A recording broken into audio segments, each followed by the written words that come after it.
That's why when I was saying earlier, you have to have so many different revenue streams. So you can't just be doing one without the other. Why did you decide to go from, instead of working for someone, to start your own business? The motivation was keeping 100% of the commission, because you have splits. And for me and my daughter, it was, I needed to keep 100%. I think it has to be a desire in you to become successful in this business. You determine your success. You will determine that based on how hard you work, the people contact that you make.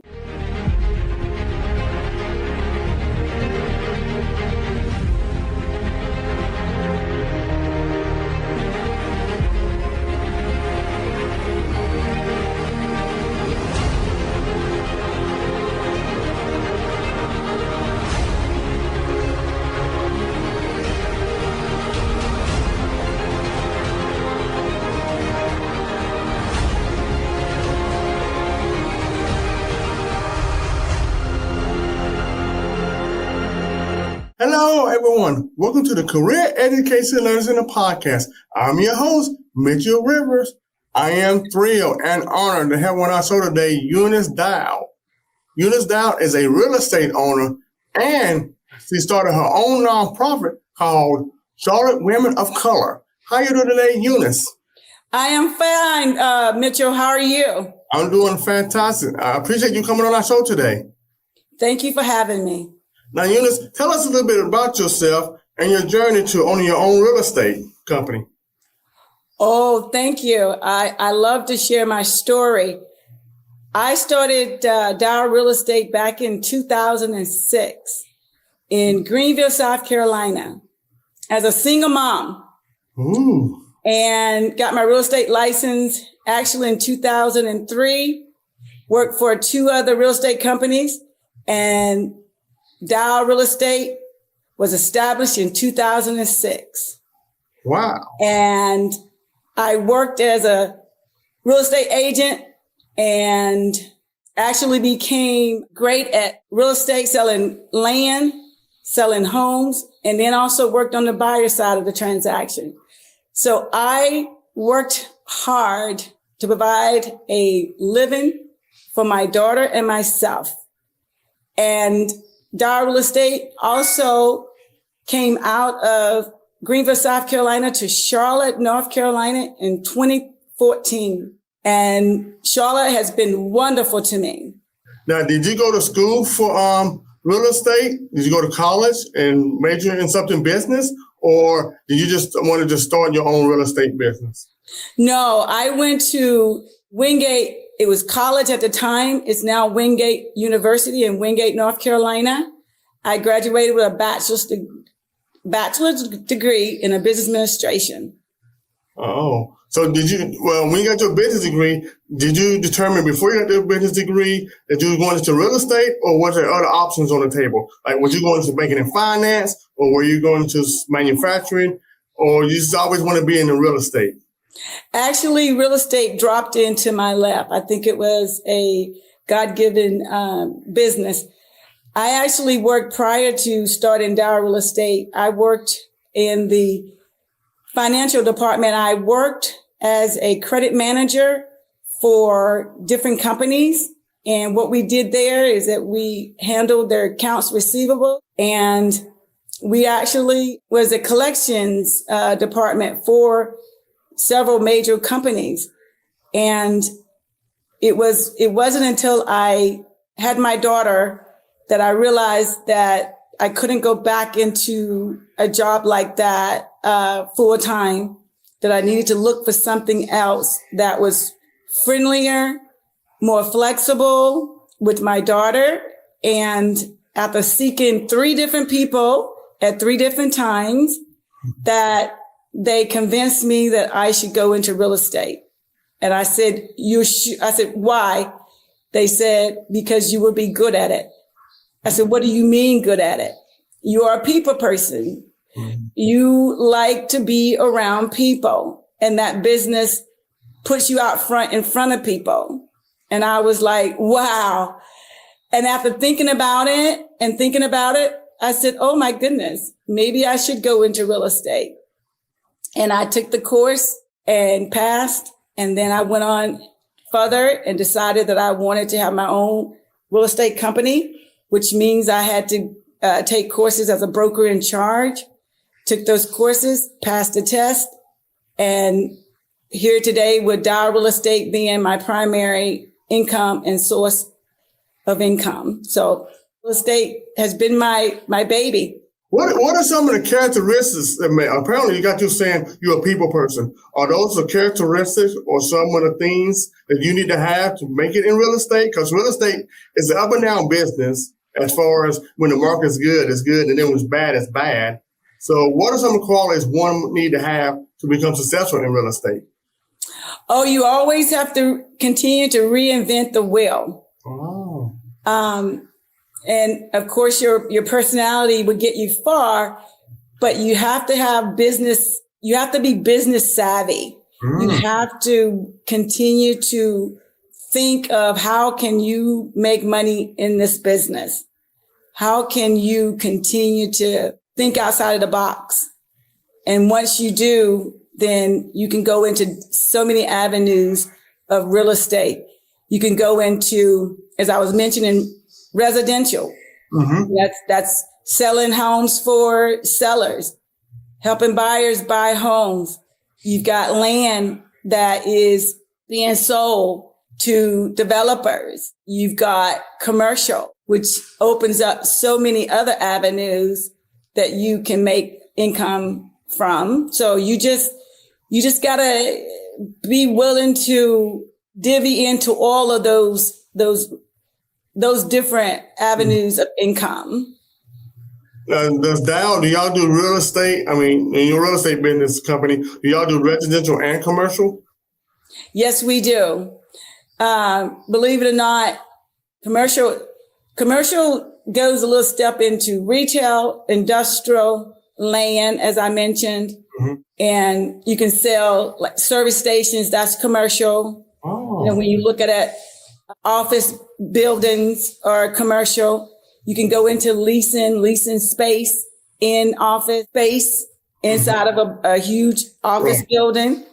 You may have a company that may want to lease the entire floor, and that could be so many square feet. And then you decide that how you would help them dissect that into a module or where they're going to have these people throughout their company on this one level. So it could be a lot of fun and a lot of income revenue, especially in office. If you're dealing with leasing office space, that's a great income revenue. Yeah, and I think one of the things you said, and I normally ask that question, but I have to now, is that there are a myriad of different little sections of real estate. Most people just think real estate is just about selling houses or just commercial, but you're talking about leasing and other occupations or other avenues that people who have a real estate license can do. Is that correct? If I understand correctly, you've got those revenue streams, but one that I didn't mention is multifamily. Oh. You can also sell multifamily units. Anything that's 4 units or more is commercial. Oh, okay. So these apartment complexes, yes, if you can get into that space, you can sell those 300 units to the next investor. So it's up to you. How hard do you want to work and which direction you want to take your business in? Well, why did Eunice, and you told us you worked for somebody, and from 2003, like in 2006, you went your own. That's pretty fast. Why did you decide to go from, instead of working for someone, to start your own business? What was behind that you really want to start your own business and get out there? The motivation was keeping 100% of the commission. Oh, that's a good motivation. That is good motivation. Because you have splits. Some companies, especially if you're new in the business, they may go 50-50 with you in your real estate sale. And then they may go 60 you keep, 40 they keep of the income. You just have to decide, what's important for you, where you are in your finances, what you feel that you bring a lot to the table with any company.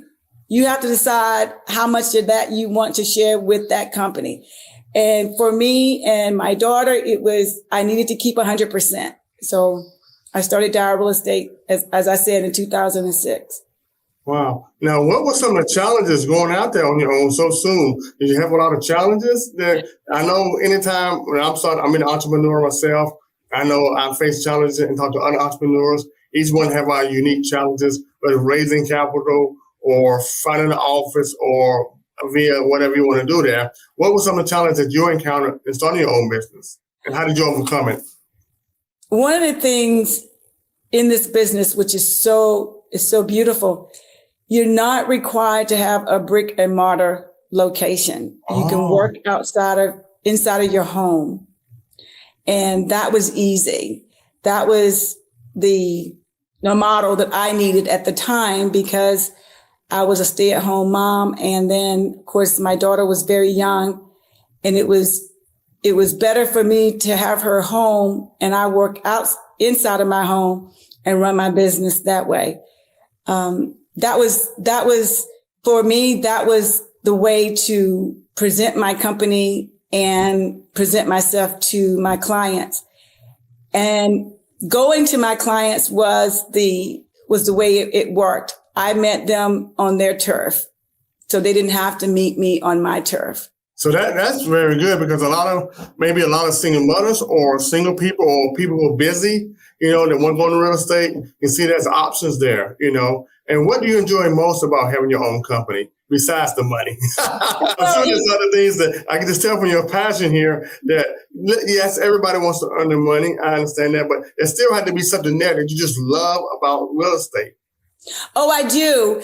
There is nothing any more rewarding is when you help someone, for instance, get into their dream home. Oh. That is a feeling that's undescribable, because their facial expression is amazing to see that they were able to accomplish that.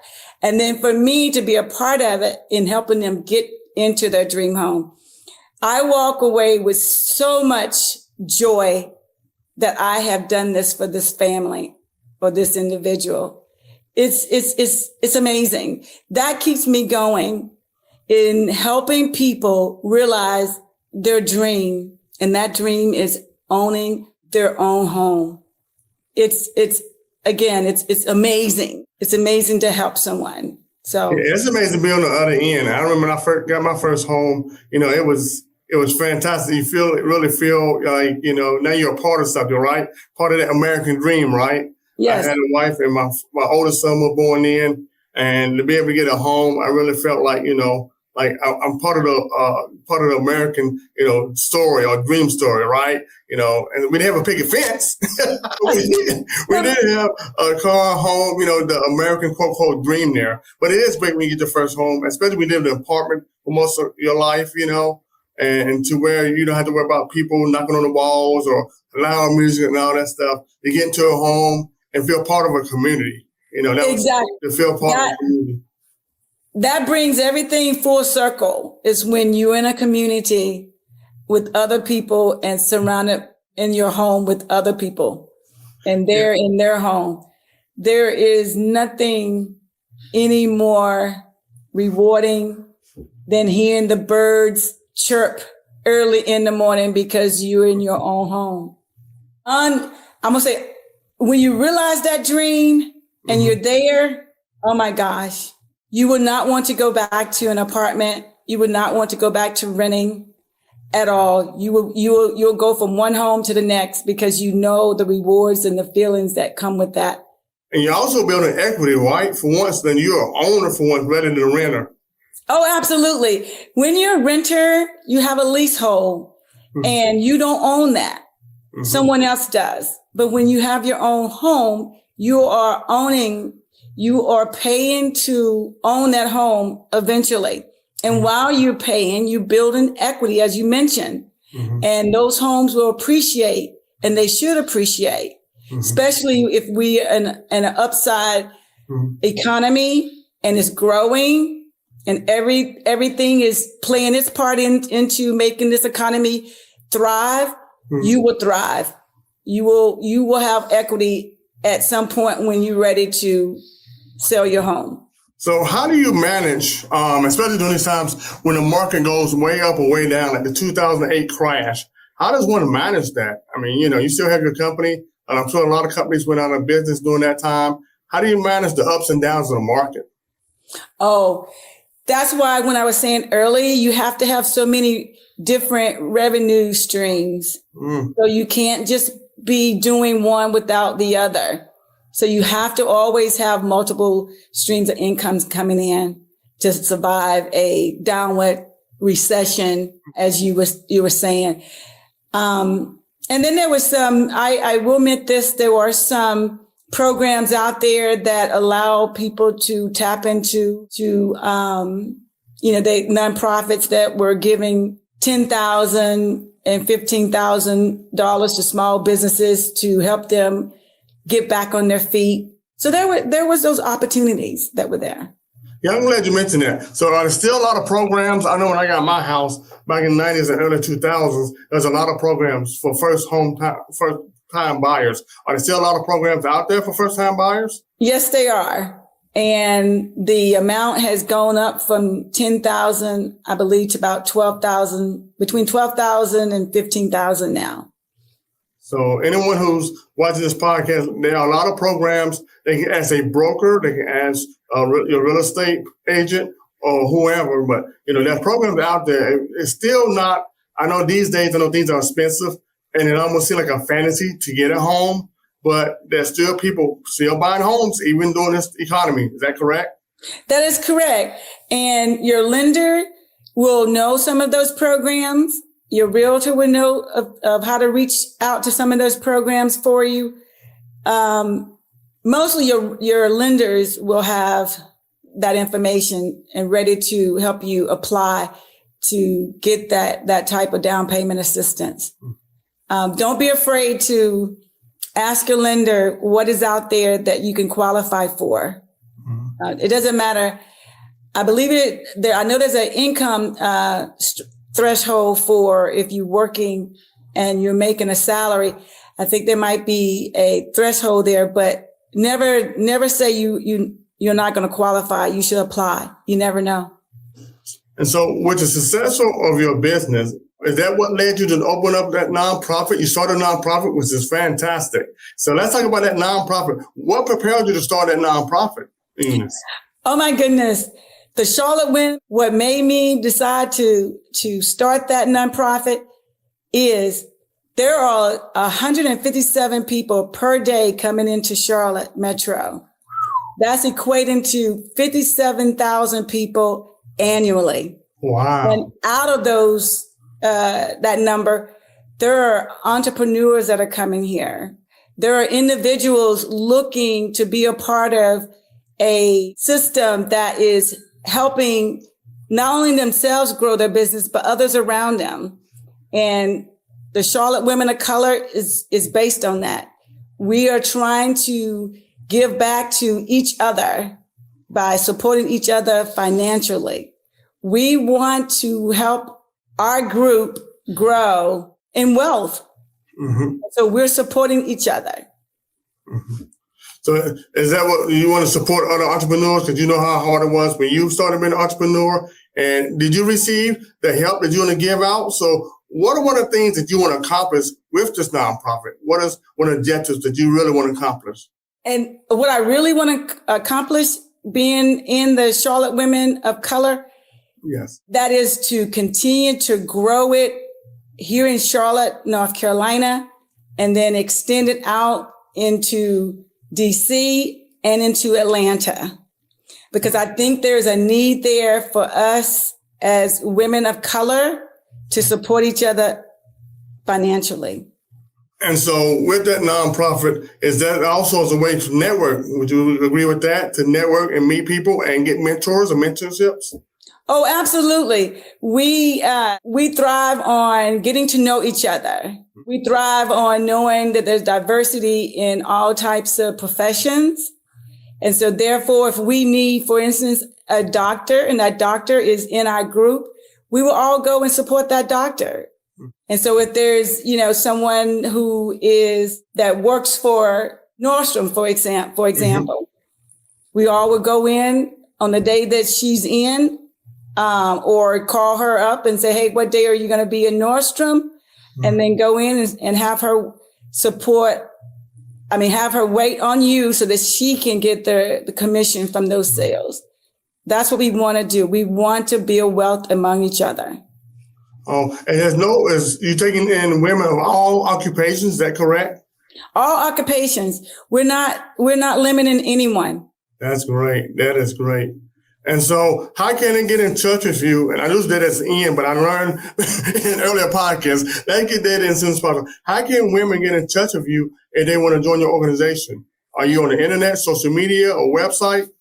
We are, it's in a working process right now. But right now, if you want to reach out to me, my phone number is 704-819-2366. Okay. Because I know, Charlotte's an ever-growing city, in which it is. It's getting larger and larger by the day. And so I'm pretty sure there's so many new people coming into Charlotte that probably want to connect with other business people here in Charlotte to learn about the landscape and how they not only prosper themselves, their business, but also give back to the community. So giving back to the community sounds like that's real important to you.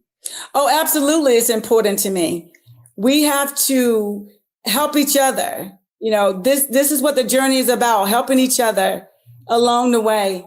And as a single mom, I had that help. There were several women of different backgrounds that stepped up and helped me with my daughter. So therefore, the drive for me is to give back and to help other women of color succeed. Well, I really do enjoy that. Would you like to get any advice or suggestions for any young person or person who may want to switch careers about going to real estate and what they might need or some of the qualities they might need to kind of work on to become successful in the real estate business? Not really. I mean, you can actually go into real estate at the age of 18. Oh. There is no quote unquote getting ready and prepared. You would have to take the common exam on real estate, and then you have to take the state test of real estate. But first you would need to sign up for the real estate classes. They're offered in two schools, one being the Canopy Real Estate School is one. And then I think there's an independent real estate school that is also offering the classes. You can Google real estate classes, and I'm pretty sure you can get some information there on how to sign up and who to speak to regarding taking those classes. Well, I'll tell you what, that's a lot of information, a lot of good information. And I'm so happy that you came on my show too, because real estate, I know every time I hear about people, I always want to go, it's two things. I want to go into business or I want to do real estate. That's all I hear. Business and real estate. So I'm so happy that you came on my show and explained some of the things they may consider real estate, some of the personalities, traits they need to be successful real estate trait. Because if you're a person that's introverted and don't like to be around people, I don't think that's too much of a profession for you to go into. I'm not saying you're not going to be successful. I'm just saying you may be more successful, and it will help you if you open up and be willing to, be susceptible to people or be more sociable. Let me put it that way. If you're more of a sociable person and have the knowledge behind that and willing to network and to improve your business, you can be successful in that business. Oh, absolutely. You can be successful. I think it has to be a desire in you to become successful in this business. Mm-hmm. You determine your success. You will determine that based on how hard you work and the people contact that you make. I like that. Y'all hear that? Yes, I heard it. Well, Eunice, I hate to go, but we must conclude this podcast at this time. But you've been a wonderful guest. Thank you so much for coming on our program today. Thank you, Mr. Mitchell Rivers, for having me today. It's been a pleasure. Thank you. And I'd like to thank our viewers and listeners for joining me, Mitchell Rivers, on another terrific episode on the Career Education Learning Center podcast, where we're making your career dreams a reality. God bless.